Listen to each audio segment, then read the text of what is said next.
is it a misconception, the whole concept of Northeast, or is it a diverse, a place with diversity like we saw yesterday in the Republic Day parade? So I think the best way to start off is to maybe introduce ourselves, the panelists, Jahnavi to start with. If you could just maybe 2 to 3 minutes talk about the kind of writings that you do, and then we'll follow it up with Bijoyda and Raj as he joins us. Yeah. My name is Jahnavi Barua, and I'm a writer, in brackets from the Northeast, but that's a point up for debate today. I'm also a doctor, a much retired one now, and I write full time. I'm a mother and a doctor, I guess, in that order, or a writer and a mother. What I write, I began by writing short fiction. So one of my passions is short fiction. I write in English, of course, that goes without saying, this panel writes in English.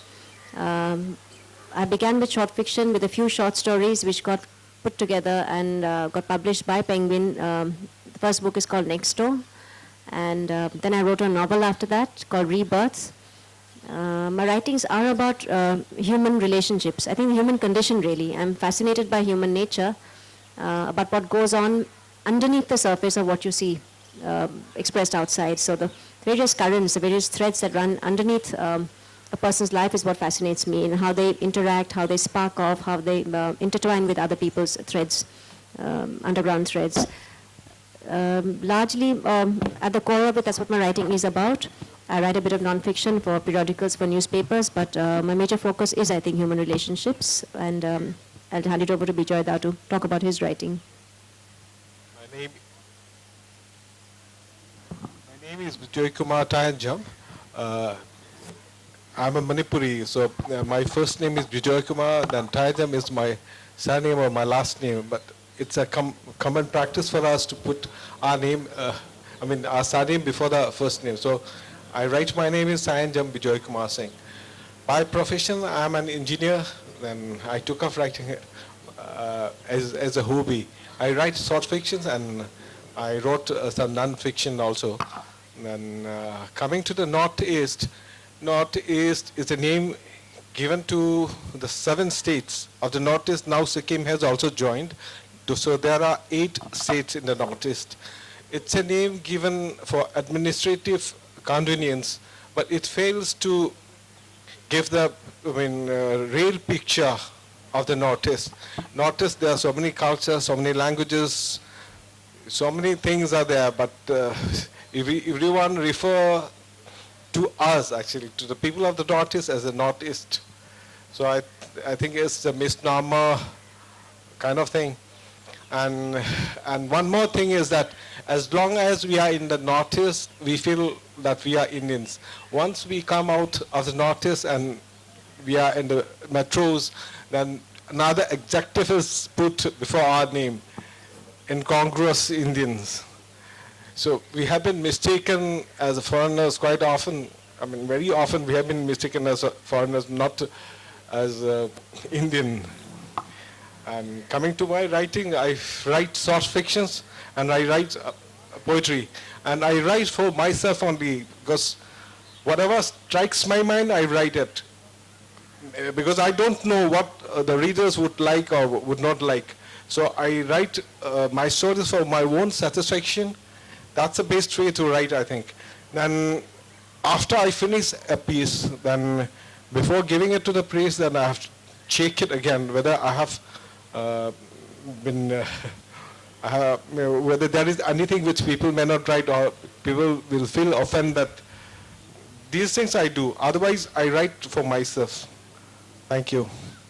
I'll hand over to Raj, you're an architect and you've taken to writing. So you're just doing a 2-3 minute introduction about yourself, just to see if there's some kind of diversity within the Northeast, or is it like one homogeneous mass that we refer to that piece of land beyond the chicken's neck? So. Yeah, hi. I'm sorry for being a bit late. My name is Chetan Rajshrestha. I am from Sikkim. I live and work in Gangtok. I'm a trained architect. I did my bachelor's from Bombay, and then I was outside India doing a master's in conservation architecture for a few years. I returned in 2009, and I've been practicing in Sikkim since. My kind of work is very non-literary most of the time. I deal with old buildings and monasteries and churches, and also regular architecture. And along the way, because I've always been a reader and a writer, at some point things coalesced and stars were in alignment. So I got a publishing deal, and I published my first book in June of 2013, and it's called The King's Harvest.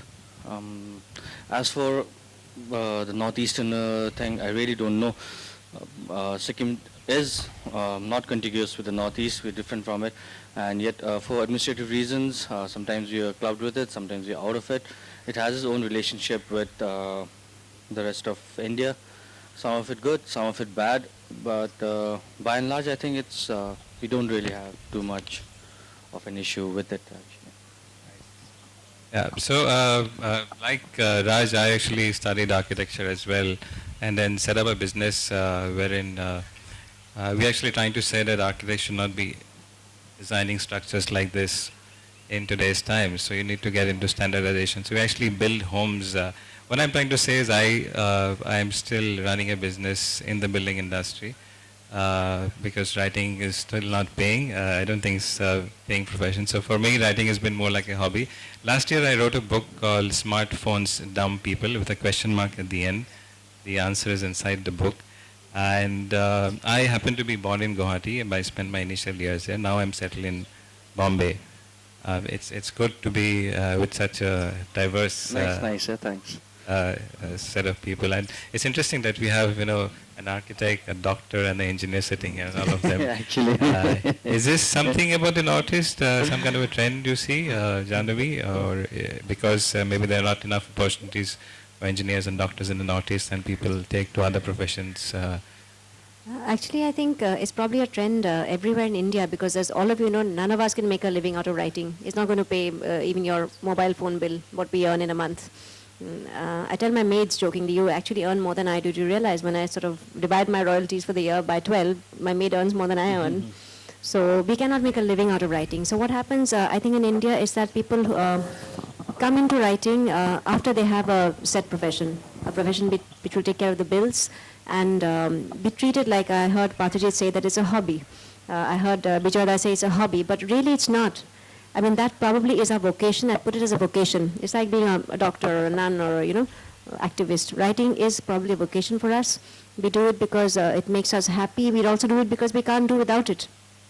Once you do write, it's a cliche. People say, if I don't write, I can't live, I can't breathe. And you may think that's really cliched and how exaggerated and how melodramatic. But it is true. Once you begin the process of writing, you realize that that is your true engagement with the world. That is what engages you to the world. And you find that in the course of a day, you cannot do without it. And it's a very hard taskmaster. It's a very hard mistress, writing. It gives you happiness, but at what cost? That for that one moment's happiness, you struggle maybe for a month to find that perfect sentence or that perfect word. The poets actually have it the hardest, because of the poet, every word matters. So they struggle, but that moment of happiness when you put a piece of poetry together or a short story together, or when the novel is finally complete after 4 years of work, is something which allows us to be. It sustains our being.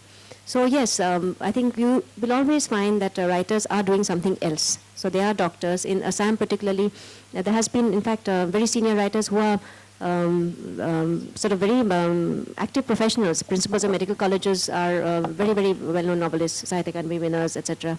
And you'll find architects, you'll find engineers, you'll find all kinds of people. And if you find a writer who's writing full-time, as I say, it's probably because somebody else is bringing home the bacon, bringing home the money, or they are at a level, very senior writers, Mr. Amitabh Ghosh or Bikram Seth, who have made it in the West where the numbers are enough to give you a living. So when you sell 100,000 copies and you get $1 off 100,000 as your royalty, you can still make a living that year. We cannot do it in India yet, really. So you will find, it's not a Northeast thing, you will find across India that writers are also doing something else. I understand that, yeah, I can see that elsewhere as well. But there are certain, I think, sort of stereotypes about the Northeast, like, it's a place where there's a lot of unrest, there's a lot of disturbance in the Northeast.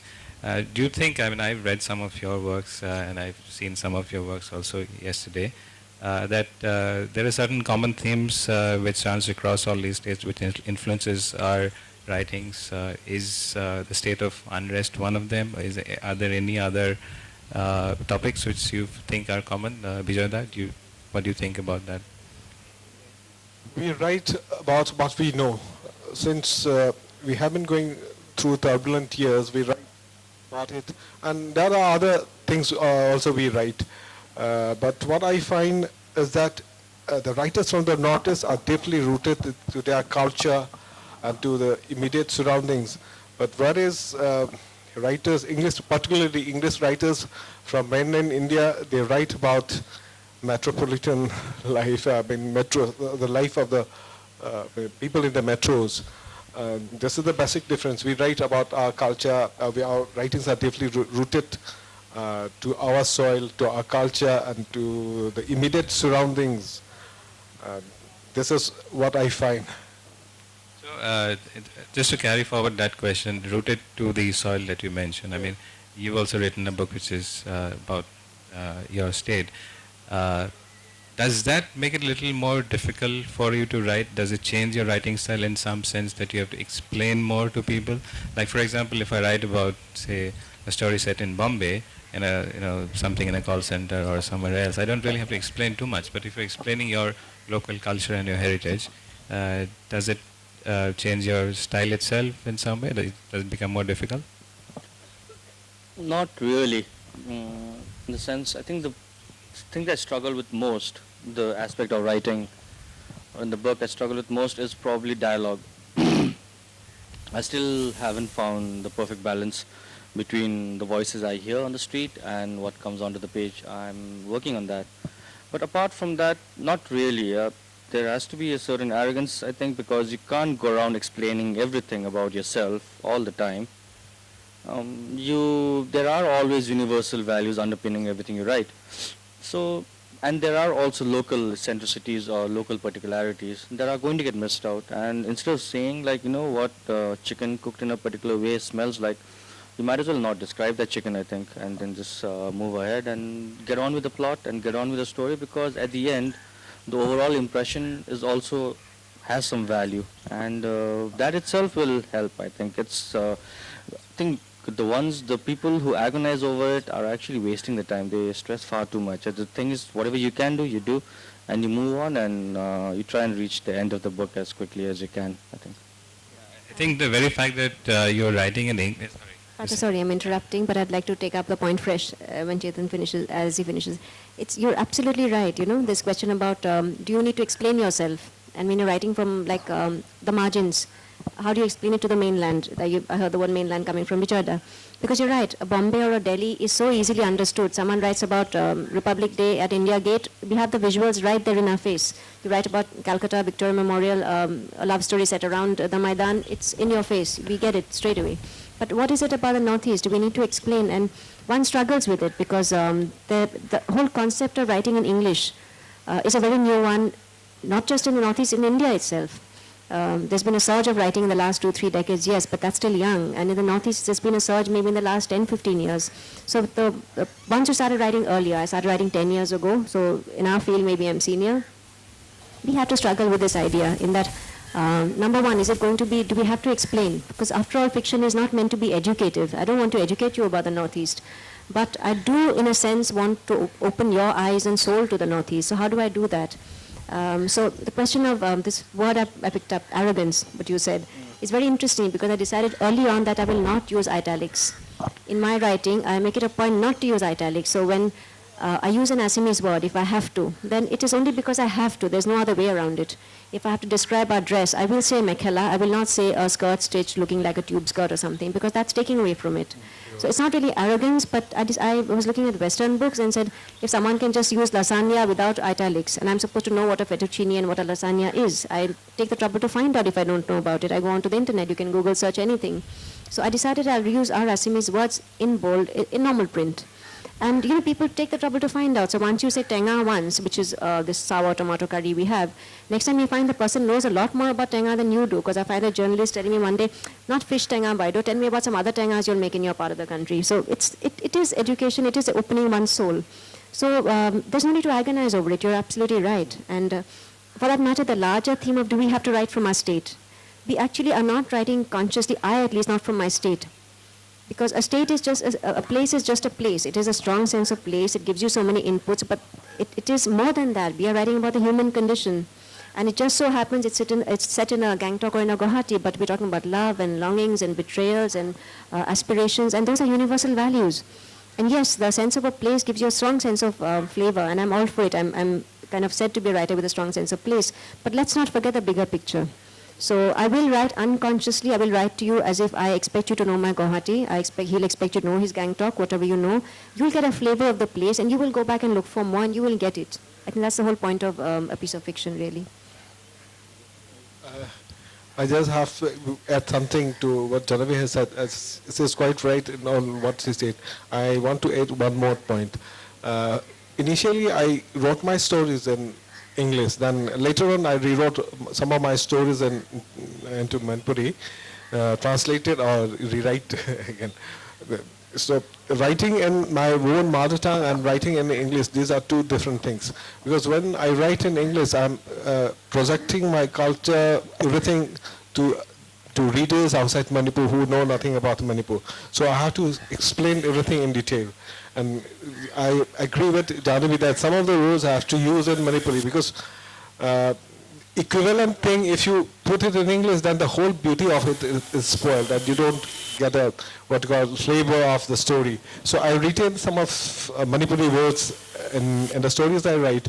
Then again coming to Manipuri, writing in Manipuri, when I rewrote the stories in Manipuri, then I found that so many unnecessary things I have written in English, which if I repeat it in Manipuri, then people will get bored. I'm repeating the whole thing. So these are two different things. When we write in English, we are projecting to a larger readership. And I presume that none of the readers are aware of our culture. They know our culture. So I explain everything. When I write in my mother tongue, then I make it very short. That's all. Thank you.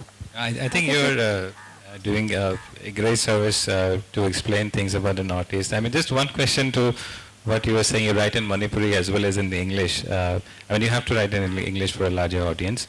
But within your state, do you ever feel a sense of neglect, or do people think you're elitist because you write in English? I know you're doing a good service outside your home state, but how's the scene in your state? Gatwi, Madhvi and myself, we belong to a forum, not as writers forum.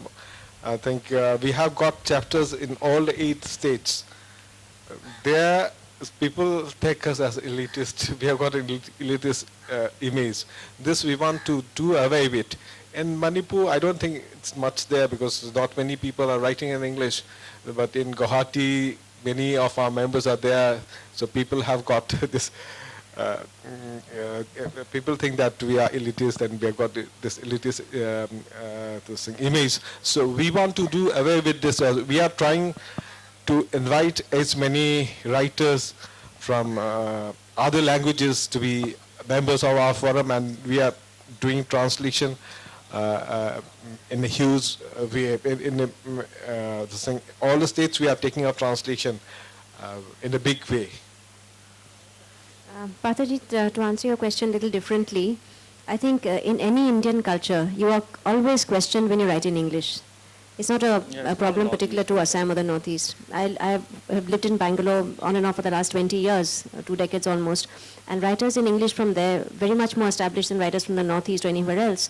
Even the early writers, Shashi Deshpande, for example, a great one at the forefront of Indian writing in English, was always questioned, why not Kannada? Why not Marathi, your mother tongue? Why are you writing in English? So across the subcontinent, they will instantly question you when you are using English as your tool. So that question will come up everywhere. And in fact, I think now our generation, we are more assured. And we are much more self-assured. And we do not explain why we write in English because, face it, English has been part of our lives. And what I like to say now is that English is just another Indian language. All of us have gone to English medium schools, many of us, not all of us. And that's why I say writing comes from metros. Why in English? Because that is the catchment area where people study in English, right? It's just another mother tongue. It's just a tongue now, an Indian tongue. So we do not explain why we write in English, but there is still a sustained hostility. We are aware of that from the vernacular side when you write in English, and why not in Bengali, why not in Assamese? But to give credit to Assam, when I began writing 10 years ago, I have to say that my first collection of short fiction was reviewed in Assamese dailies, and I have got massive amount of support from local Assamese papers. And people have taken the trouble to read it and to write a review in Assamese about it. And one of the most gratifying things I got was from a Sahitya Academy award-winning poet in Assamese who read it, reviewed it, and said, and started the review with saying, I was very skeptical, saying, what would this young girl write about my culture in English? Will she pull it off? And he said, at the end of reading your work, you know, you've written about Assam, for Assam, practically in Assamese English, and go for it. And because they've also realized that to reach out to the mainland, it has to be, translations are great, but there also has to be people writing in English from the Northeast for someone from Bombay or Ahmedabad to be able to read and understand. So there is hostility across India to writers in English, yes. There's also, at the same time, a growing wave of tolerance and understanding. And we also have to be self-assured that English now is practically one of our languages, and not be apologetic about it, really. I think it's not only about getting a word outside the northeastern region, if I may use the term again, but even within those states, the language is different, food is different. So you also need to let the person from Manipur know what Assam is all about. So we have that responsibility as well. When it comes to Sikkim, you said Sikkim was a late entrant. So how's the vernacular writing situation? Across the northeast, there's been a rich culture and a heritage of the arts and crafts.